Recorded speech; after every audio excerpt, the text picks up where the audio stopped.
Bueno, esta sería la unidad 8. En la unidad 7 habíamos visto lo que sería Immanuel Kant con lo que sería el idealismo trascendental, que va a trascender, ¿verdad?, por encima de lo que fue, ¿verdad? Las dos corrientes que estaban en disputa en ese tiempo, el racionalismo, representado por Descartes y Leibniz, que pensaban que con el pensamiento, ¿verdad?, el razonamiento de las ideas se podía alcanzar el conocimiento, ¿verdad? El conocimiento de lo real. Versus lo que sería el empirismo, representado por John Locke y David Hume, que pensaban que el hombre era como una tabula rasa, ¿verdad? Una hoja en blanco que mediante la experiencia iba adquiriendo conocimiento y de ahí va formando, ¿verdad? Justamente el conocimiento de la realidad. Mediante eso podía construir la realidad. Entonces lo que hizo en ese tiempo Kant fue conciliar y aportar otra vez y salvar a las ciencias como la matemática y la física, que Hume decía que eran eh, ciencias que no eran, o sea, que no eran ciencia, ¿verdad? ¿Por qué? Porque prácticamente estudian cosas que a veces no podemos demostrar, ¿verdad?, en forma material. Por ejemplo, los números, ¿verdad? Entonces después vino Kant a aportar eso, ¿verdad? Eh, de lo que sería el conocimiento sintético a priori. Sintético era dar características de un objeto y a priori era antes de la experiencia. Entonces fenómenos como un rayo, ¿verdad? Eh, Nosotros esperamos después del sonido, ¿verdad?, que sería el trueno, ¿verdad? Entonces esos fenómenos físicos, ¿verdad?, tienen un carácter, ¿verdad? Explicó Kant, de poder estudiar la realidad porque tiene causa y tiene efecto. Entonces yo veo el rayo y sé que después viene el trueno, el sonido. Entonces él pudo demostrar que había también, ¿verdad?, en este tipo de conocimiento sintético a priori.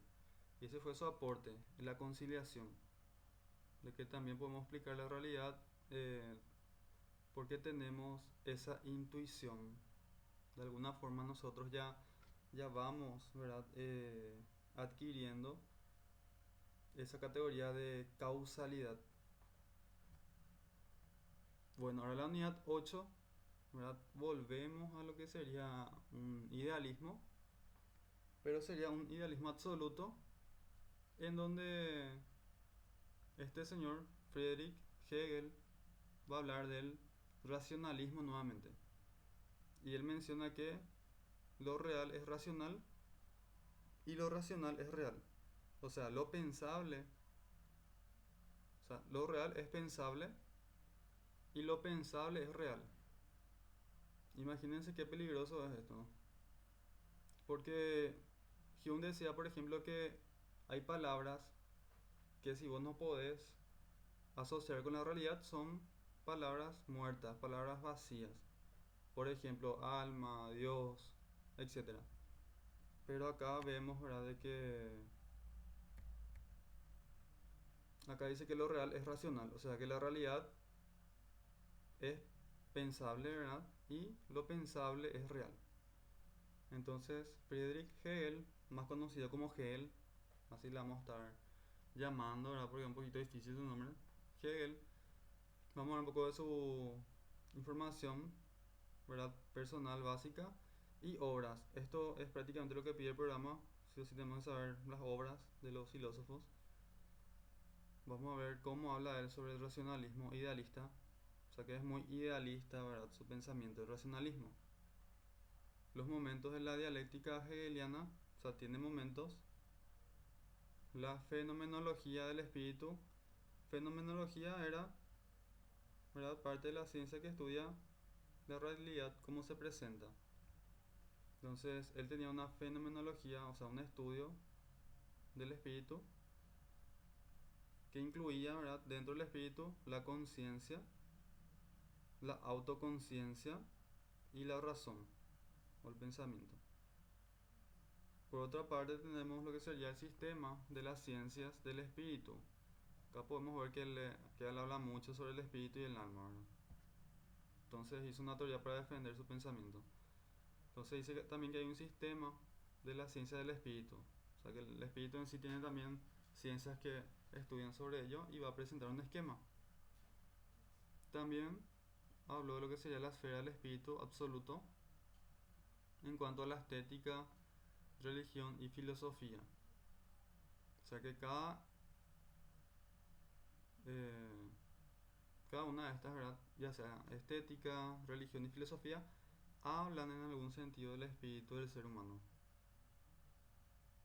Su concepción de la historia, esto es un aporte un poco ya extra, como él pensaba, ¿verdad?, en prácticamente cómo fue avanzando la ciencia en cuanto a la historia y la evolución de la libertad humana. Entonces ahora empezamos. El idealismo absoluto. Absoluto quiere decir que se da solamente por una corriente, ¿verdad? Y se fue por la corriente racionalista, ¿verdad?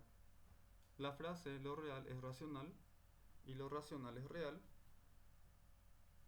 Acá menciona la obra, ¿verdad?, del Principios de la filosofía del derecho.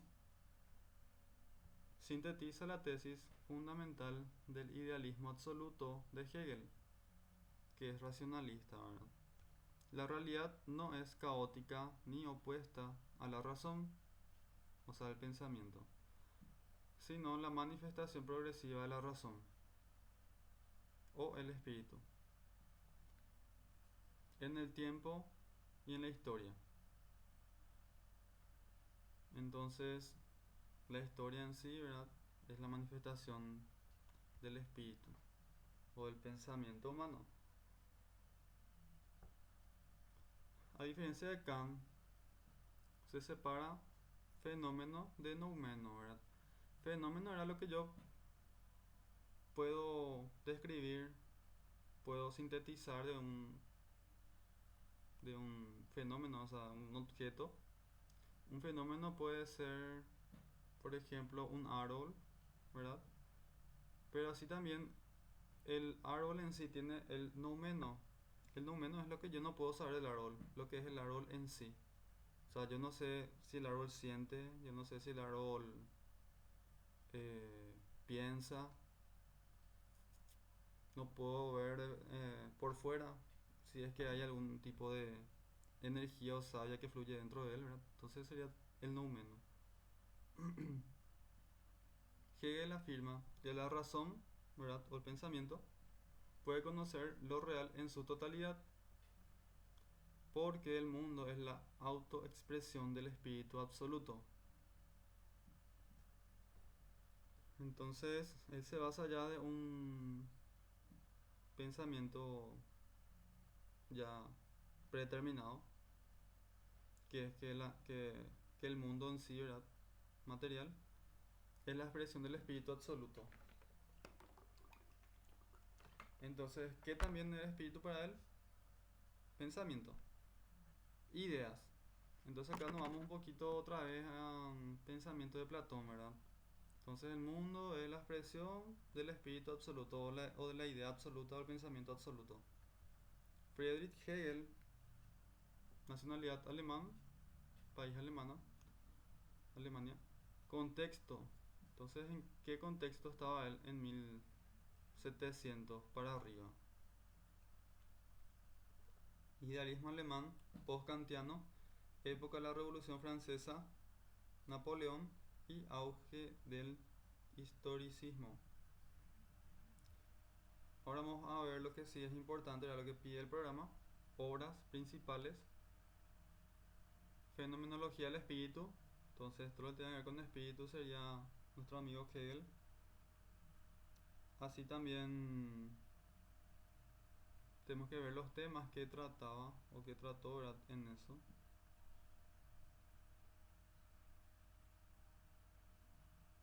Entonces, sería el recorrido de la conciencia humana desde la percepción sensible hasta el saber absoluto. Entonces, al estudiar el espíritu, entonces ve cómo el espíritu recaba información de afuera, ¿verdad? Y cómo o quién se da cuenta de eso, ¿verdad? O sea que el espíritu, que está conformado de, eso vamos a ver más adelante, está la conciencia. Bueno, ya vimos luego ya cuando vimos el programa, ¿no? Entonces, la conciencia, ¿verdad? ¿Cómo abstrae la información para percibir lo sensible, ¿verdad? Mediante los sentidos, ¿verdad? Entonces, sobre eso ahora la fenomenología del espíritu, la ciencia de la lógica, expone la estructura racional del ser. Las categorías del pensamiento son las categorías del ser. Entonces acá hace una relación, ¿verdad? De que el espíritu, ¿verdad? Y la conciencia prácticamente están ligadas al pensamiento, al ser mismo. O sea, es una categoría, es algo, un atributo que tiene el ser, el hecho de pensar. Entonces, ciencia de la lógica.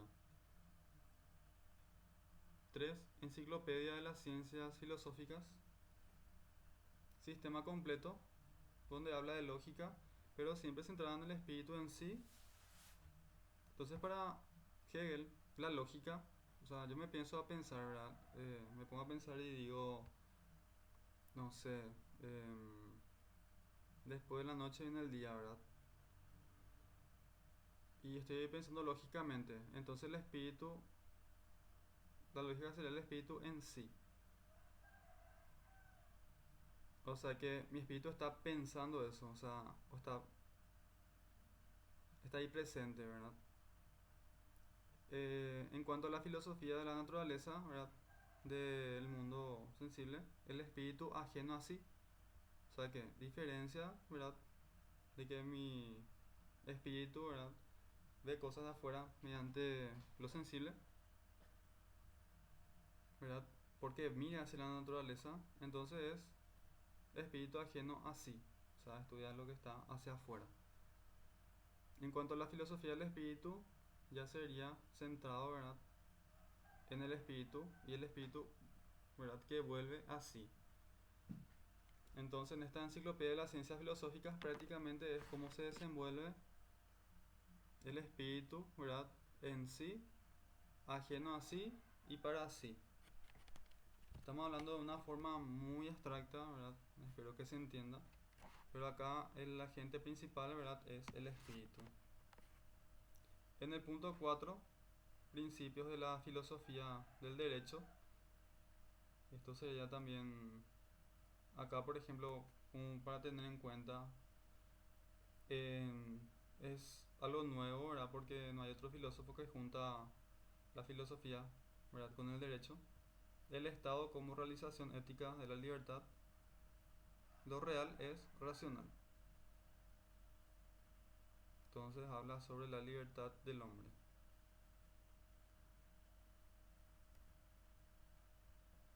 Vamos a estar hablando de cómo sería su teoría del racionalismo idealista. Hegel es idealista porque sostiene que la idea última no es material, sino racional espiritual. Entonces, la realidad última es la que nosotros prácticamente ya captamos de afuera, ¿verdad? Entonces, para nosotros, eso ya es lo real. Es como si fuera que no importa el objeto. Lo que importa acá es el sujeto. Cómo percibe o cómo decodifica la realidad para sí. Pero es absoluto porque no hay dualismo, como en Descartes o Kant. Todo es manifestación del espíritu, Hayes. Entonces, es nuestro espíritu el que va, ¿verdad? Volviendo a reinterpretar su manifestación. pero es absoluto, ya vimos, y es racionalista porque la razón no es un instrumento subjetivo, o sea, el pensamiento, ¿verdad? Pensamiento lógico. No es un instrumento subjetivo, sino la estructura objetiva del mundo.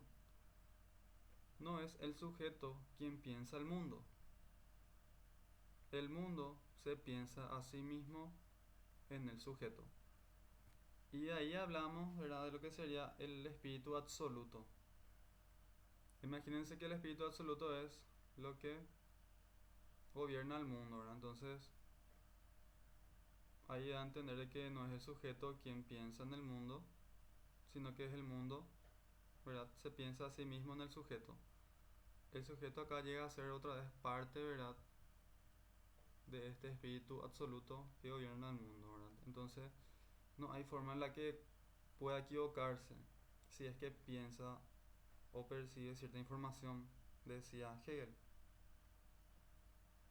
Entonces, eso sería hasta ahí. Ahora vamos a hablar de los momentos de la dialéctica hegeliana. La dialéctica hegeliana no es una fórmula mecánica, sino el movimiento lógico histórico del espíritu para superar contradicciones. Tiene tres momentos. Entonces, ¿qué sería dialéctica? Sería como evolución, una lucha, ¿verdad? Algo que siempre está ahí en refutación, en análisis, ¿verdad? En verificación. Entonces, ¿para qué sirve todo esto? O sea, la dialéctica, este pequeño proceso, ¿verdad? Para superar contradicciones e ir filtrando, ¿verdad? Información. Y según Hegel, ¿verdad?, a nivel histórico, ¿verdad?, tiene tres momentos. Tesis, momento de la afirmación, inmediatez. Antítesis, negación de la tesis, contradicción interna. Y síntesis, negación de la negación. En alemán, Aufhebung, Aufhebung. Eliminar, conservar y elevar. Entonces vamos a ver un ejemplo de lo que serían estos tres momentos. Ejemplo, ¿verdad? Tesis, el ser. Estamos hablando acá, ¿verdad?, del ser de Parménides. O sea, el estudio del ser se hizo, ¿verdad?, en casi todo, ¿verdad?, los pensamientos de cada filósofo. El ser era como el arqué, el arge, el origen de todo. Entonces es puro indeterminado. Sería mi tesis, mi tema principal. La antítesis, ¿cuál es lo contrario al ser? La nada, o sea, su opuesto. Síntesis, el devenir. La unidad de ser y nada en el movimiento. Entonces, el devenir sería como la unión, la fusión, para ver, ¿verdad?, cuál es el que va ganando, por así decirlo, ¿verdad?, en cuanto a conocimiento, ¿verdad?, en cuanto a ver cuál es lo real. Entonces, la unidad del ser y nada en movimiento. Importante, Hegel no usaba estos términos, fueron simplificados por Fichte y Etchenin. Él había dado momentos o determinaciones. Entonces, acá, por ejemplo, como estamos viendo que en la dialéctica siempre está en lucha, ¿verdad?, dos cosas. Acá, por ejemplo, podemos decir tesis, el comunismo es el sistema económico más correcto, ¿verdad? Antítesis, el capitalismo es el sistema más correcto del mundo. Entonces hay dos ideas opuestas. ¿Y qué queda por hacer en la síntesis? El devenir, una lucha.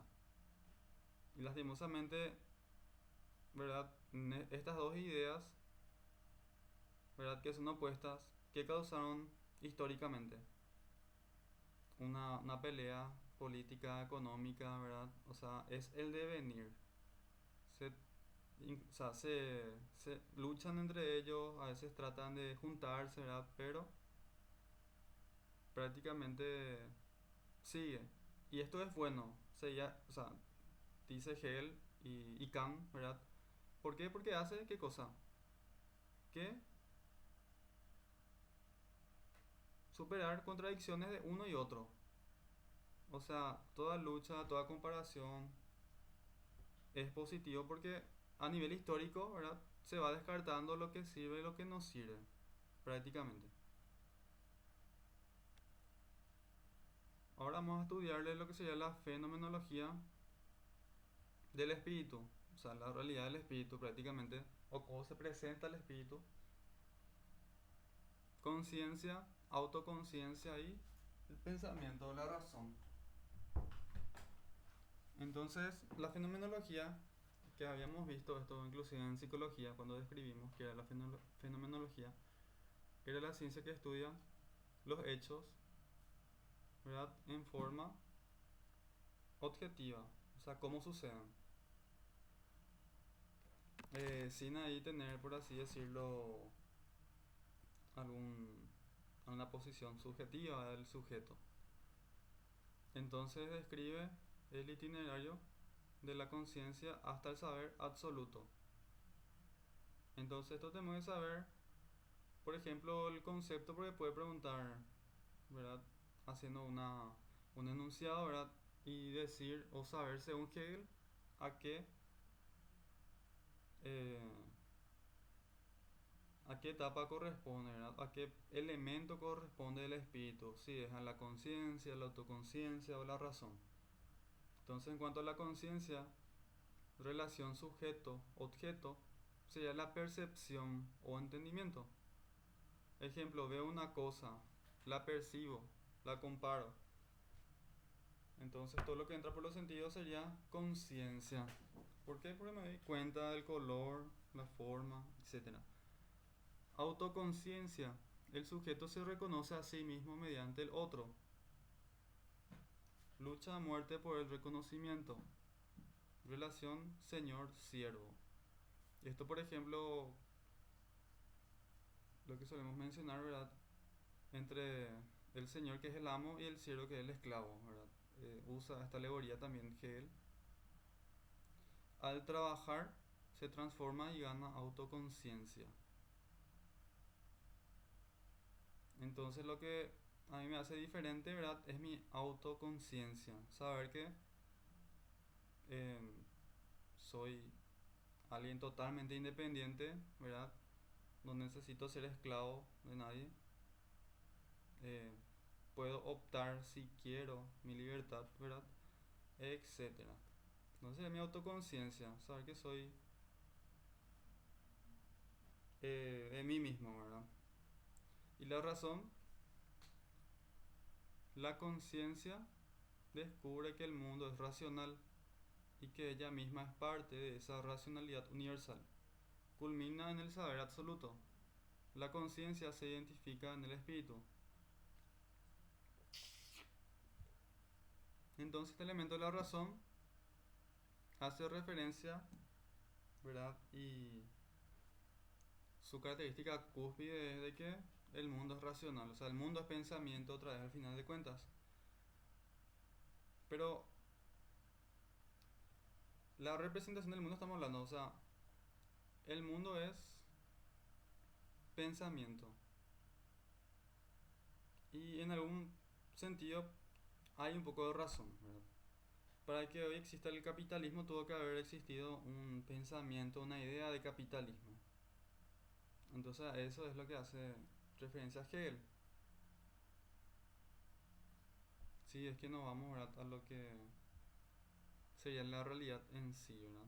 O democracia. Estamos en Paraguay, estamos en democracia, es la realidad, pero la realidad o el mundo, ¿verdad?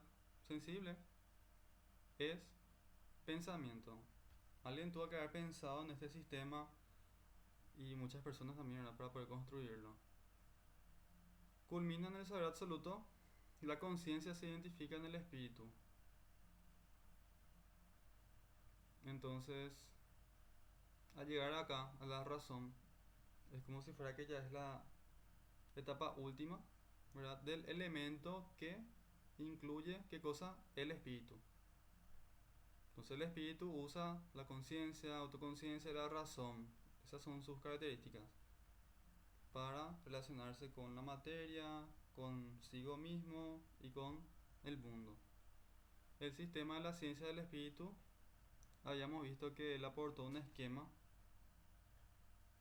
del sistema de las ciencias del espíritu. O sea, ¿qué ciencia estudia el espíritu? Se puso a pensar, ¿verdad? Y empezó a proponer que él estructura un sistema en la enciclopedia en 3 esferas.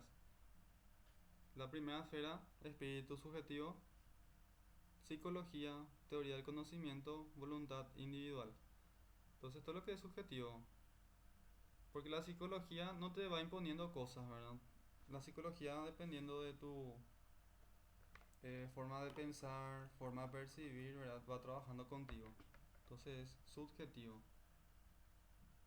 Espíritu objetivo, derecho, moralidad, eticidad, ¿verdad? Eticidad en cuanto a familia, sociedad, civil, Estado, o sea, está predeterminado, es objetivo. Y el derecho, por ejemplo, te dice no tenés que hacer esto y no es que porque vos querés tipo hacer más lo que no concierne a la sociedad, a la convención. Entonces esto es objetivo, o sea, todos tenemos que comportarnos de esta forma o si no, va a haber consecuencias.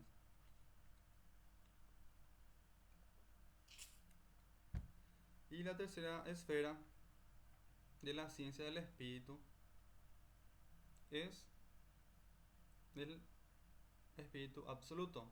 ¿Cuáles son las ciencias que estudian el espíritu absoluto?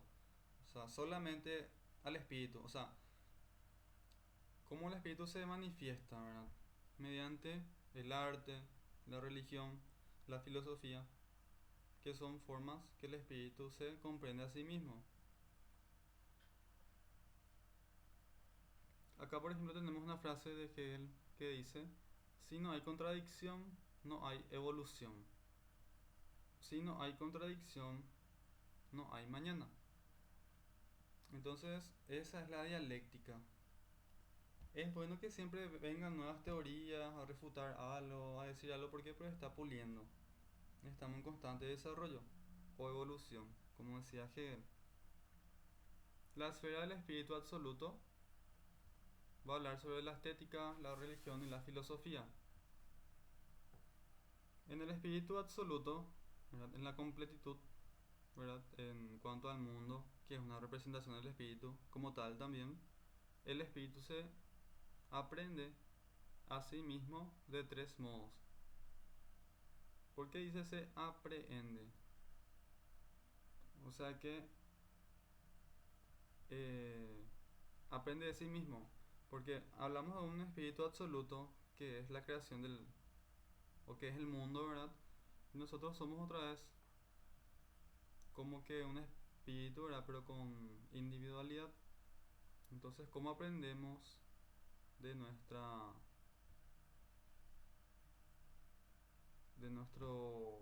factor común, ¿verdad? Que es espíritu? Arte, que sería la estética. Ejemplo 1, el espíritu se manifiesta sensiblemente. Por ejemplo, belleza, idea sensible. Segundo ejemplo, una escultura griega encarna la armonía divina. Entonces también en la escultura se encarna o se expresa el espíritu. ¿Qué tiene que ver con esto? Porque es algo como que un poco divino porque está por fuera de la materia, ¿verdad? El pensamiento y las ideas. Religión. El espíritu se presenta a sí mismo en imágenes y narrativas. Mito, revelación. Imagínense esto, o sea que el espíritu que somos nosotros nos representamos a nosotros mismos en imágenes, qué sé yo, todos los santos, todos los dioses, al final que son nuestras propias representaciones, ¿verdad? De nuestra propia naturaleza.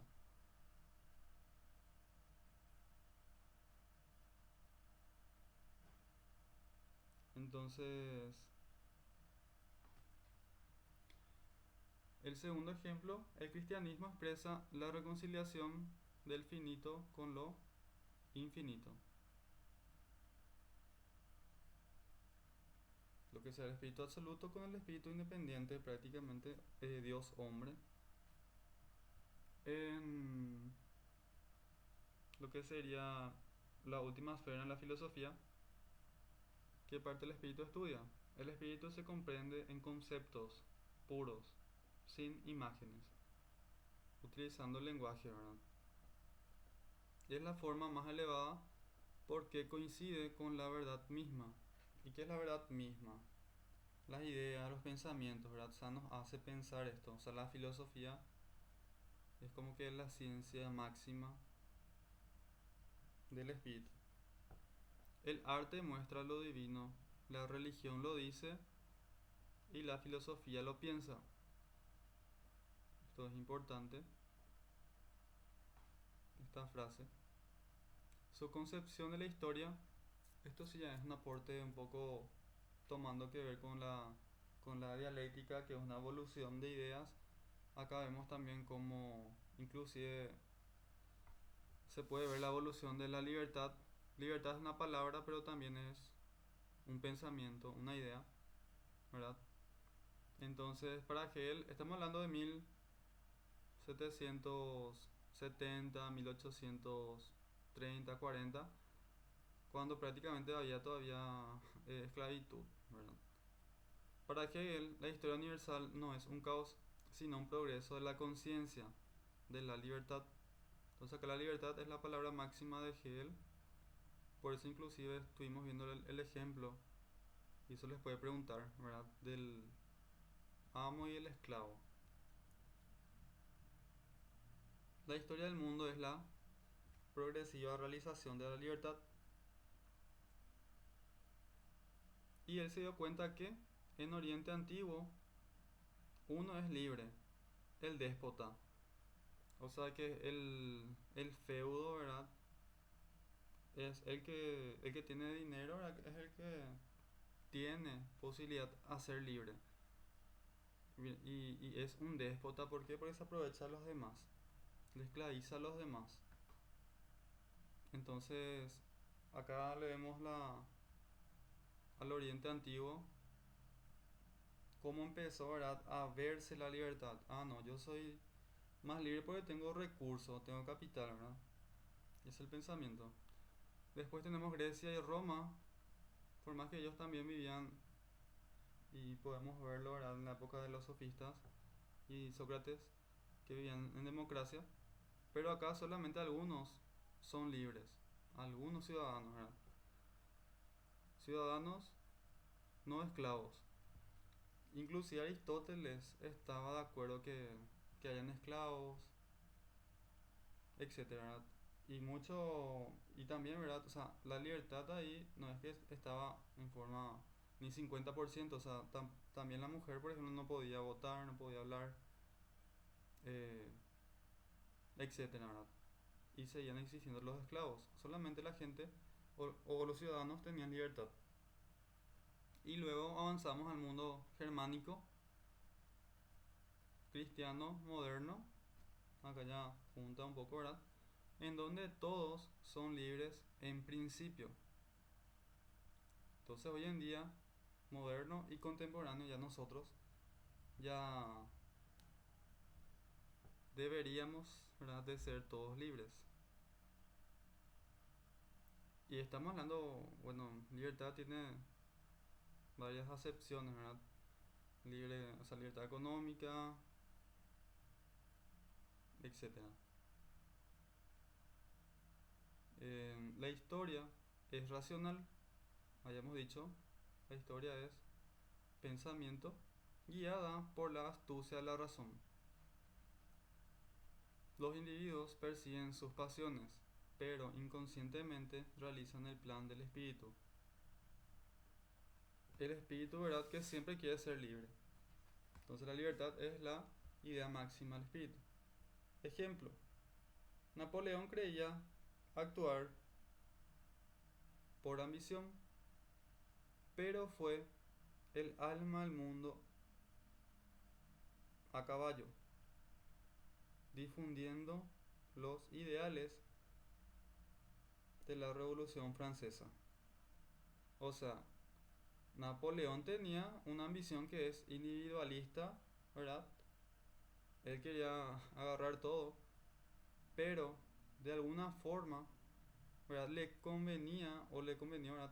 A mucha gente la Revolución Francesa porque los burgueses, los feudos, ¿verdad? Estaban haciendo de las suyas.